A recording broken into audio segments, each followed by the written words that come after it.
শুধুমাত্র এই একটা জিনিস ব্যবহার করে এই শীতকালের মধ্যে আপনি আপনার গাঁদা গাছে প্রচুর পরিমাণে ফুল খুব সহজে নিতে পারবেন।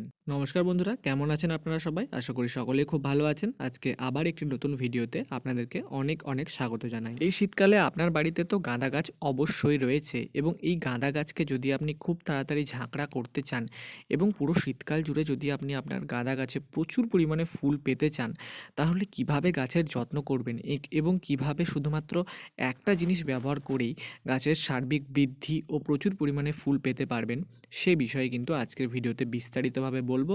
তাই ভিডিওটি একটু স্কিপ না করে শেষ পর্যন্ত অবশ্যই দেখতে থাকুন। ভিডিও শুরু করবার আগে আপনাদের কাছে একটা রিকোয়েস্ট, যে আপনারা যদি এই চ্যানেলের মধ্যে নতুন হয়ে থাকেন তাহলে কিন্তু চ্যানেলটাকে অতি অবশ্যই সাবস্ক্রাইব করে নেবেন। তাহলে চলুন আজকের ভিডিওটা শুরু করে নিই। তো গাঁদা গাছ হচ্ছে এমন একটি গাছ যেটি খুব সহজেই কিন্তু প্রচুর পরিমাণে ফুল দিয়ে থাকে। অল্প যত্নের মাধ্যমে কিন্তু আপনি আপনার গাঁদা গাছ থেকে প্রচুর পরিমাণে ফুল পেতে পারবেন। সর্বপ্রথম বলবো এর মাটিটা কিভাবে আপনারা তৈরি করবেন। এই গাঁদা গাছের মাটির জন্য আপনারা অর্ধেক যে কোনো ধরনের মাটি, এঁটেল মাটি, বেলে মাটি বা দোআঁশ মাটি, যে কোনো মাটি, এবং অর্ধেক আপনারা ভার্মি কম্পোস্ট ব্যবহার করে মাটিটাকে প্রথমে তৈরি করে নেবেন। তাহলেই কিন্তু গাঁদা গাছ এই মাটিতে খুব ভালোভাবে গ্রো করতে পারবে। দ্বিতীয়ত, গাঁদা গাছে খুব বেশি পরিমাণে জল কিন্তু দেবেন না। যেহেতু শীতকাল চলছে, তাই মোটামুটি 1 থেকে 2 দিন ছেড়ে ছেড়ে আপনারা গাছের গোড়ায় জল ব্যবহার করবেন। দেখতেই পাচ্ছেন গাছের মাটিটা যখন এরকম হয়ে যাবে, খুব বেশি ভেজা ভেজা থাকবে না, তখন কিন্তু আপনারা গাছের গোড়ায় জল দেবেন। কারণ বেশি পরিমাণে যদি গাছের গোড়ায় জল দেওয়া হয়, তাহলে কিন্তু দেখবেন গাছের পাতাগুলো কুঁকড়ে কুঁকড়ে যাবে, অথবা গাছের রুটটা, যে মূলটা রয়েছে গাছে, সেটা কিন্তু রট হয়ে যাবে এবং গাছটা শেষ পর্যন্ত মারা যাবে। তাই এই গাছের মাটিতে কিন্তু জল একটু কম পরিমাণে ব্যবহার করবেন। এবার আসছি গাছের প্লেসমেন্ট, অর্থাৎ গাছটিকে আপনারা কোথায় রাখবেন যাতে করে এরকম বড় বড় গাঁদা ফুল আপনারা গাছের মধ্যে পেতে পারেন। এগুলো কিন্তু ইনকা নয়, এগুলো কিন্তু গাঁদারই একটি প্রজাতি, যে গাছে বেশি পরিমাণে ফুল হয়, সেরকম গাছ আমি নার্সারি থেকে নিয়ে এসেছি। এবং গাছটিকে কিন্তু আমি বরাবরই রৌদ্রের মধ্যে রেখেছি। শীতের রোদের যেহেতু তেজ কম, তাই অবশ্যই গাছকে আপনারা খোলা ছাদে বা ফাঁকা জায়গায়, যেখানে আপনাদের সুবিধা হবে, সেখানে রাখবেন, যাতে করে সারা দিনের রোদটা গাছের গায়ে পাই। যদি গাছে রোদের অভাব হয়, তাহলে কিন্তু আপনার গাছে কুঁড়ি আসবে কিন্তু ফুল ভালোভাবে ফুটবে না। দেখতে পাচ্ছেন এই গাছে কিন্তু বেশ বড় বড় সাইজের গাঁদা হয়েছে এবং তার সাথে সাথে কিন্তু প্রচুর পরিমাণে কুঁড়িতে গাছটা ভরে রয়েছে। তো এই সমস্ত সাধারণ যত্নগুলো তো আপনাদেরকে করতেই হবে।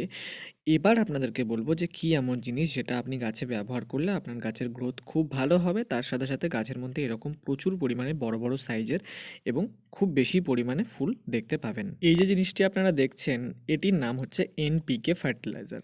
আপনারা অনেকেই হয়তো এই এনপিকে সারের সাথে পরিচিত আছেন এবং গাছে এর কিভাবে ব্যবহার করবেন বা কিভাবে গাছে এটি ফুল আনতে সাহায্য করে সব কিছুই জানেন। তাও আমি একবার বলে দিচ্ছি। এনপিকে হচ্ছে নাইট্রোজেন, ফসফরাস এবং পটাশের সমন্বয়ে তৈরি একটি সার, যেটি আপনার গাছের গ্রোথ ভালো করতে, গাছকে ঝাঁকড়া করতে এবং গাছে প্রচুর পরিমাণে ফুল আনতে সাহায্য করে থাকে। কিন্তু যেহেতু সারটি একটি রাসায়নিক সার, তাই এটি ব্যবহারের সময় কিন্তু আমাদেরকে সতর্কতা অবলম্বন করতে হবে। কি করতে হবে? সারটি ব্যবহারের আগে আমাদেরকে গাছের যে মাটিটা থাকবে সেটি ভালোভাবে খুশে নিতে হবে কোনো একটা জিনিসের সাহায্যে।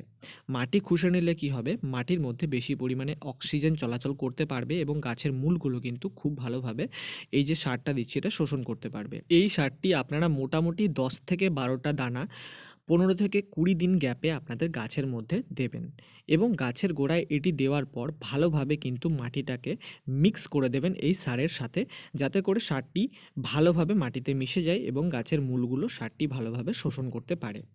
গাছের গোড়ায় সারটি দেওয়ার পর কিন্তু ভালোভাবে আপনারা গাছের গোড়াটা জল দিয়ে ভর্তি করে দেবেন এবং এই সারটি তখনই দেবেন যখন গাছের মাটি কিন্তু শুকনো থাকবে, ভেজা যেন মাটি সেরকমভাবে না থাকে। এই সারটি আপনারা মোটামুটি 15 থেকে 20 দিন অন্তর অন্তর নিজেদের গাঁদা গাছে ব্যবহার করতে পারবেন এবং এই সারটি ব্যবহার করলে কিন্তু আপনাদের গাছ খুব তাড়াতাড়ি ঝাঁকড়া হবে, গাছের গ্রোথ খুব ভালো হবে এবং গাছে কিন্তু এরকম সুন্দর সুন্দর ফুল আপনারা অবশ্যই দেখতে পাবেন।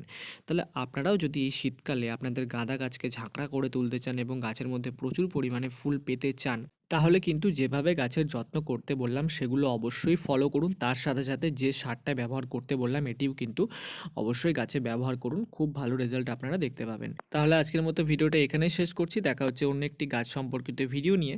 সবাই খুব ভালো থাকুন আর নিজেদের গাছের যত্ন করুন।